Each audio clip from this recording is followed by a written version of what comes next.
राधे राधे बेटा। बेटा, कल जो एक्सरसाइज मैंने आपको करवाई थी वो मैं सोचता हूँ कि आपने वो कर चुके होंगे। हम कल लेसन इंटरनेशनल रिलेशन पढ़ रहे थे, साथ साथ आप अपना जो होमवर्क है वो भी करते रहेंगे। रिवीजन अपना खुद कंटिन्यूसली जारी रखें। तो कुछ मेन टॉपिक्स जो पिछले एग्ज़ाम्स में आपके बोर्ड के में आए थे उनकी कुछ एक्सरसाइज हैं वो भी मैं आपको साथ साथ करवा रहा हूँ।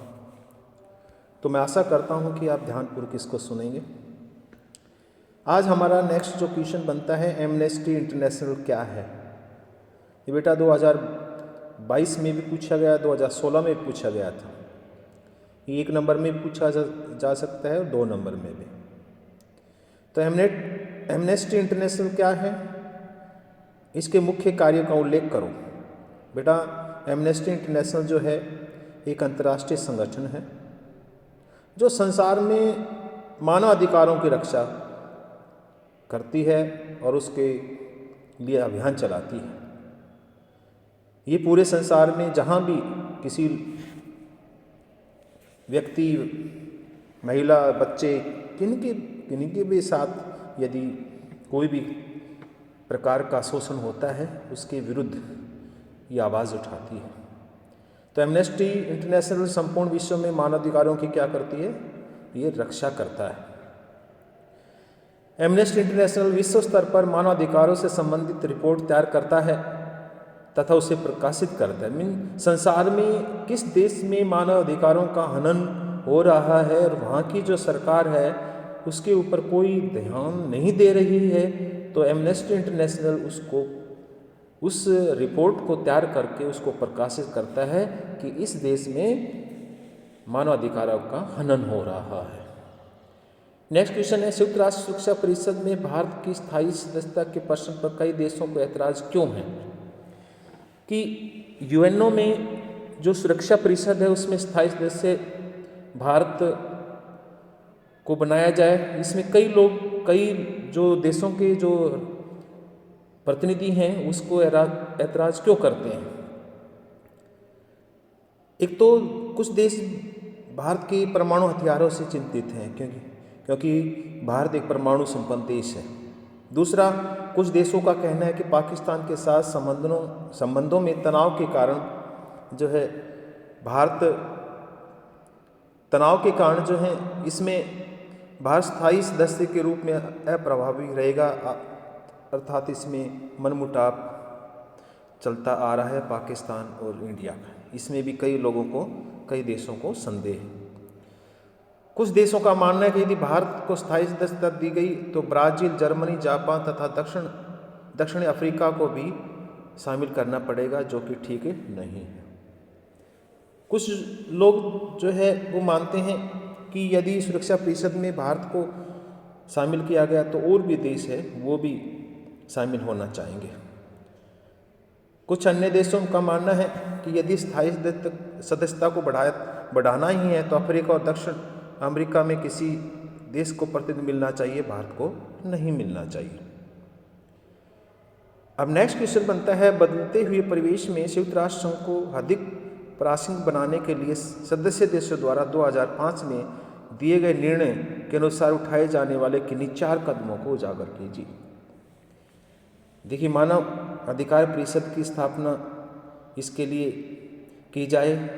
यह परिषद 2006 में अस्तित्व में आ चुकी है और संयुक्त राष्ट्र सचिवालय को प्रभावशाली बनाना और सचिवालय व सदस्य राष्ट्रों के बीच अच्छे संबंध बनाना, ये इसका मेन कदम है। आतंकवाद के किसी भी रूप से निपटने के लिए उचित कदम उठाना, ये भी इनके जो है एक संयुक्त राष्ट्र संघ का अहम रोल है। पूरे संसार में शांति और व्यवस्था बनाए रखने के लिए एक आयोग की स्थापना की जाए, इसके लिए भी काम चल रहा है। नेक्स्ट क्वेश्चन है, संयुक्त राष्ट्र संघ की ढांचे को बदलने के लिए सुझाए गए उपायों के क्रियान्वयन में आ रही कठिनाइयों का आलोचनात्मक वर्णन कीजिए कि भाई संयुक्त राष्ट्र संघ का जो ढांचा है उसमें जो बदलाव किए जाए तो उसमें क्या दिक्कत आ रही है।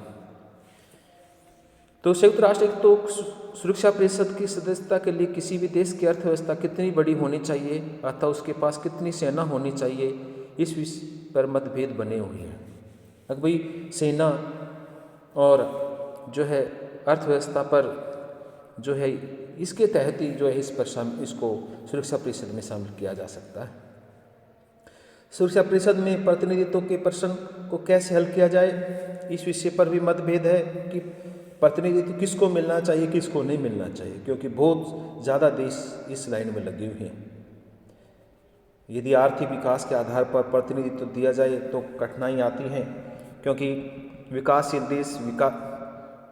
देश विकास की अलग अलग सीढ़ियों पर खड़े हैं। कुछ देश है विकास कर रहे हैं, कुछ देश अभी विकास करना है। नए सदस्यों को वीटो की शक्ति दी जाए या नहीं दी जाए, इस पर भी काफ़ी गहरे मतभेद हैं। नेक्स्ट क्वेश्चन है, भारत द्वारा अफ्रो एशियाई एकता बनाए रखने में निभाई गई भूमिका का जो है व्याख्या कीजिए कि अफ्रो एशियाई में भारत क्या रोल अदा किया है।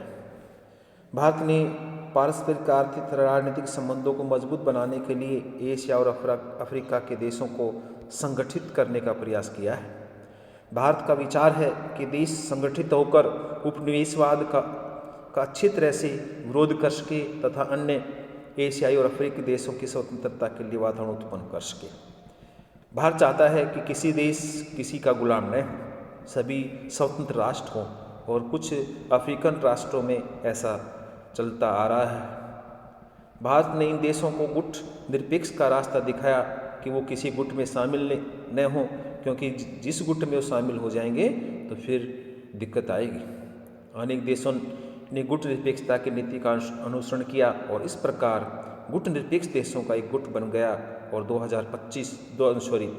24 मई 1994 को दक्षिण अफ्रीका गुट निरपेक्ष देशों के आंदोलन का 110वां सदस्य बन गया। गुट निरपेक्ष देश का गुट बन गया क्योंकि इसमें सभी को पता है कि अफ्रीकी जो देश हैं वो गरीब हैं, तो वो किसी भी देश के अंतर्गत यदि काम करेंगे तो उसको उनको नुकसान उठाना पड़ेगा। नेक्स्ट क्वेश्चन है, अमेरिका, अफ्रीका, एशिया तथा यूरोप उपमहाद्वीप में प्रत्येक एक देश का नाम लिखे जहाँ संयुक्त राष्ट्र संघ द्वारा शांति स्थापना के अभियान चलाया।